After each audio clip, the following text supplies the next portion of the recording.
ओम दीदी। दीदी यहाँ कहा गया यज्ञशिष्ट खाने की बात कही गई, तो भगवान श्री कृष्ण ने कहा जी यज्ञशिष्ट खाने की बात।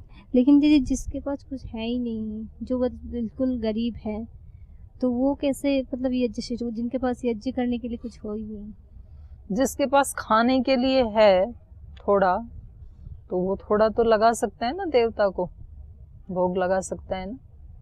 ये हम जो यहाँ से हरिद्वार जाते हैं, वहाँ जाते हैं, वो साइड में देखते हैं बहुत सारे ऐसे लोग मतलब ऐसे ही रह जाते हैं, को मतलब कुटिया थोड़ा थोड़ा बना के रह जाते हैं, तो उनके पास तो मतलब खाने के लिए दुष्कर होता है कि खाए अपना, वही ज़्यादा है। वही जो भी खा रहा है उसमें थोड़ा सा वो ईश्वर अर्पित करके खाए तो वो फिर यज्ञशिष्ट हो जाता है। मानो उसके पास खाने के लिए पूरे दिन भर में एक दो ही रोटी है या एक ही रोटी है, तो वो इतना सा टुकड़ा ईश्वर को समर्पित करके फिर उसको खाए तो वो यज्ञ शेष हो जाता है। केवल अपने लिए नहीं खाना, केवल अपने लिए ही नहीं पकाना, कितना भी है थोड़ा सा थोड़ा।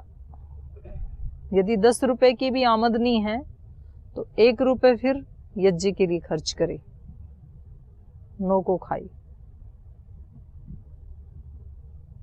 तो जरूरी नहीं है कि बहुत बड़ा यज्ञ याग का अनुष्ठान वो ही यज्ञ पूरा है।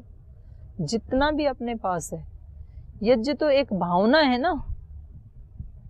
कल इन्होंने बताया ना, ये जो बताया 10 नंबर श्लोक में, सह यज्ञा प्रजा सृष्ट्वा, ये जो सृष्टि की रचना हुई, ये ईश्वर ने कैसे की सृष्टि की रचना ही? यज्ञ के भाव से। यज्ञ के भाव से मतलब परोपकार के भाव से, स्वार्थ के भाव से नहीं की। सृष्टि की सारी रचना ही ऐसी है जो दूसरे को सुख देने के लिए है। जैसे सृष्टि में अग्नि, जल, वायु, पृथ्वी, आकाश, ये जो रचे 5 भूत से सारी सृष्टि बनी है। तो अग्नि अग्नि के लिए नहीं है, दूसरे के लिए। वायु वायु के लिए नहीं है, वायु दूसरे प्राणियों को जीवन देने के लिए। जल जल के लिए नहीं है, स्वार्थ सृष्टि नहीं है।